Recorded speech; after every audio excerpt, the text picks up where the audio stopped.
Тікелей эфирімізді қаржы сауаттылық жобасына арнаймыз. Өзім таныстырып кететін болсам, есімім Ғалымжан, Астана қаласынан, Қызылорда облысының тумасымын. Бүгін бізде жаңалықтардан Америка құрама штатының қаржы нарықтары қалпына келіп жатқан жағдай бар. Бұл біздің білесіздер, Америка құрама штатының президенті Дональд Трамптың тарифтік саясатына байланысты көп жағдай болған жағдай. Сонымен бәрі қалпына келіп жатқан жағдай бар. Біздің Қазақстанның қор нарығына келетін болсақ, кешегі күнмен салыстырып отырып айтамын қазір мен ағайындар. Сонымен Кигок 1469 теңге. Кеше бізде 1472 теңге болғандықтан сәл түскен жағдай бар. Одан кейін Қазатомпром 16500 теңге. Кеше бізде 16430 теңге болған. Бүгін сәл түскен жағдай бар. Қазмұнайгаз 14627, ал кеше бізде Қазмұнайгаз 14500 болған. Бүгін уже көтеріліп жатыр жақсы. Бұның сыртында Народный банк 294,88, кеше бізде 295,62 болған, сәл түскен жағдай бар. Одан кейін банк Центр кредит 2975 теңге болды. Кеше бізде банк Центр кредит 2930 теңге. Бүгін уже көтеріліп тұр жақсы. Одан кейін Каспий КЗ 45900 теңге болып тұр. Білесіздер, бұл ежеквартально дивиденд беретін компания. Кеше бізде Каспий 45500 теңге болған. Жақсы көтеріліп жатыр. Бұдан кейін Қазақтелеком 50010 теңге болып тұр. Кеше бізде 50010 теңге болған болатын. Қазақтелеком айттық, Фортебанк 729 теңге болды. Кеше бізде 7 теңге болған. Бүгін 29 тиынға көтеріп тұрған жағдай бар. Кесел 3325 теңге. Кеше 3371 болған тұғын. Бүгін түсіп тұр шамалы. Маңғыстаумұнайгаз 5345 теңге 22 теңге. Кеше 5510 теңге болады. Бүгін шамалы түсіп тұрған жағдай бар. Вообще рынокта ағайындар, айтарым, мысалы бағаны акция сатып алатын кездегі бір лайфхакты көрсетейін сіздерге. Именно бағасы арзан кезінде алған жақсы.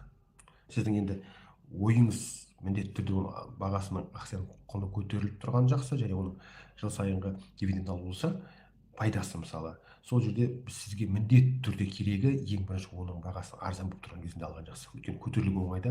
Өйткені жоғары жағында мысалы біз міндетті түрде графикті ашып қалған кезде мысалы қай жерге дейін көтерілді, значит соған дейін көтерілетін потенциал бар деген мақсатта жасайтын боламыз оның бәрін. Сонымен осы 10 компанияны мен өзімнің қаржылық сауаттылық курсында көрсетіп жатқан жағдайым бар. Қазір бізде как раз набор болып жатыр. Адам курсанттар дейміз, әйтпесе шәкірттер қабылдап жатқан жағдай бар.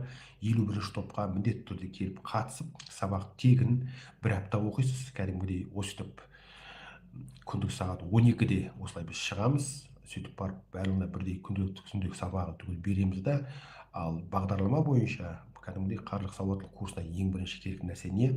Өзіңізге бірінші. Мен ай сайын өзімнің табысымнан 10% минимум ақша салып тұрамын инвестицияға деген жағдайыңызбен келесіз ағайындар. Бұл сіздің шешіміңіз болу керек іштен. Өйткені қанша жерден бай бақуатты болса да, қанша жерден жақсы жалақы тауып тұрса да, қанша жерден молынан сауда жақсы келіп тұрса да, ол міндетті түрде келіп тұрады деген жағдай емес ағайындар. Оны сіздер білесіздер. Ар жағында оның міндетті түрде инвестиция салыну керек.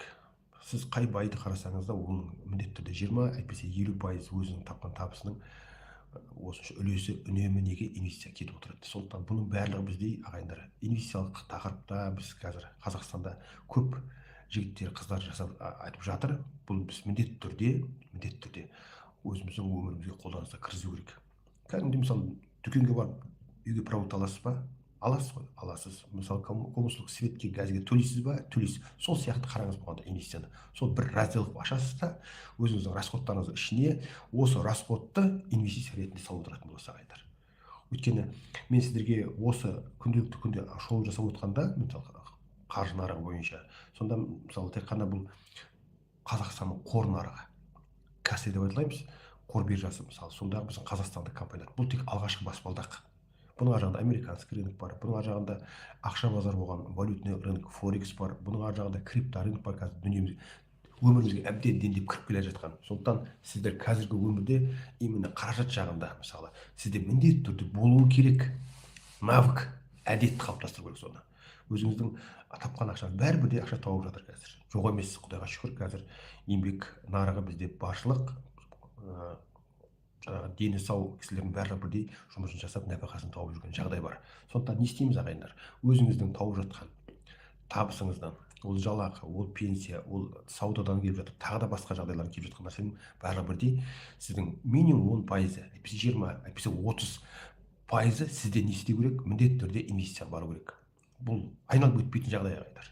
Сіз егер өзіңіздің пенсияны айтпағанда осы алдымыздағы 1 жыл, 2 жыл, алдымыздағы 3 жылға өзіңізге мақсат қойсаңыз, жоспар кәдімгідей қойсаңыз, ол нәрсе бәрі өзімен өзі ақырын келіп жатады. Сіздің күнде жасап отқан осы нелеріңіз, инвестицияңыздың барлығы алдыңыздан көбейген күйде күтіп тұратын болады жағдай. Мен өзі былтыр 495 шәкірт бітірдім. Менде кешегі Қазақстан бойынша өзіміздің батыс ауданы, мысалы регионда айтатын болсақ, біздің Атыраудан бастадым, өзіміздің Шымкент, Қызылорда, Ақтөбе, Ақтау, Талдықорған, Алматы қалаларындағы өзімнің шәкірттеріммен бәрімен кездесіп, жолығып, соның ішінде олардың инвестициялық нәтижесін бәрін түгел көрсетіп, сіздерге осы жерге видео қылып салдым ағайындар. Ал енді күнделікті күнде қазір Америка құрама штатындағы қор нарығындағы күнделікті күнде жаңалықты мен өзім күнде ашып отырған, бұл ашық нәрсе, сайтта тұрған ашық ақпарат көзі, мысалы investing.com, мысалы сол арқылы күнделікті күнде ақпарат бізде жеткілікті ашық барлығы. Соның барлығын істеуіміз керек ағайындар, қолданысқа пайдалану керек өзімізге. Бізге керек бұл деген, ешкімге емес. Біздің қор нарығынан, мысалы Америка құрама штаты, оның ішінде жаңа Южный Корея деп атаймыз, мысалы Түркия деп атаймыз, солардың барлығы бірдей қарапайым халық осы қор нарығына ақшасын салып бастағанда ақырындап әл ауқатын жөндеткен жағдай бар. Бұл тарихта бар нәрсе, және бір емес бірнеше өзінің жаңағы мысалымен алып кетті да, мысалы. Сондықтан егер мен оны Кегокты айтып, Казатомпромды айтып жатсам, бұл компаниялардың барлығы бірдей. Мысалы Кегок бұл жартылай мемлекеттік кәсіпорын, мысалы ол өзінің дивидендін әдейі беріп жатқан компания. Бұның ар жағында Казатомпром, сіздер білесіздер, Қазақстан уран өндіруде біздегі дүниежүзіндегі бірінші мемлекет, мысалы. Бұның ар жағында Казмунайгаз, Қазақстандағы единственный туроператор оператор, мысалы жаңағыдай мұнай газ саласындағы, мысалы үкіметтің компаниясы. Народный банк, сіздер білесіздер, болса да біздің Қазақстандағы, мысалы Совет одағынан келген Сбербанк, сберегательный банк тұғын, содан өзіне алып қалған Народный банк, мысалы ол біздің Қазақстандағы банковский жүйенің флагманы, авангарды отырған.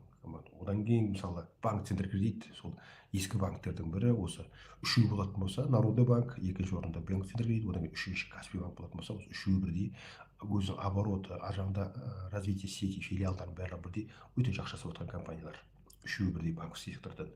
Бұдан кейін Қазақтелеком, телекоммуникациядан міндетті түрде біздегі компания болу керек, тем более ол біздің жаңа немене стратегический важность, мысалы компаниялар, сондықтан ол бізде міндетті түрде Қазақтелекомның бізде акциясы болған жақсы. Форте банк, осы 4 банктың, 3 банктың 4-шісі Форте банк кіріп отыр. Бұл жаңағы достаточно молодая компания, өзің жақында ғана, көбінесе бір 10 жылдан ар жақ бер жағында келіп жатқан неше компаниядан қосылған, баяғы Альянс банкты білесіздер, басқасы бар, соның бәрінен келіп бір қосылған. Кім екенін егесін де білесіздер, мысалы сол Форте банк өзінің несін дивиденд өте жақсы, өте шедр беріп жатқан жағдай бар ағайындар. Оның тем более акциясы өте жақсы көтеріліп жатыр. Арзан кезінде алып қалсаңыз, кешегінің өзінде 7 теңге болса, бүгін 7 теңге 29 тиын, 29 тиынға қосылып отыр, мысалы. Сол сияқты Кейсел бар, телекоммуникациядан тағы да біздің екінші компания. Бұл біздің кезіндегі қалай келгенін, қалай болатын бәрі тарихы сіздің көз алдыңызда болып жатыр.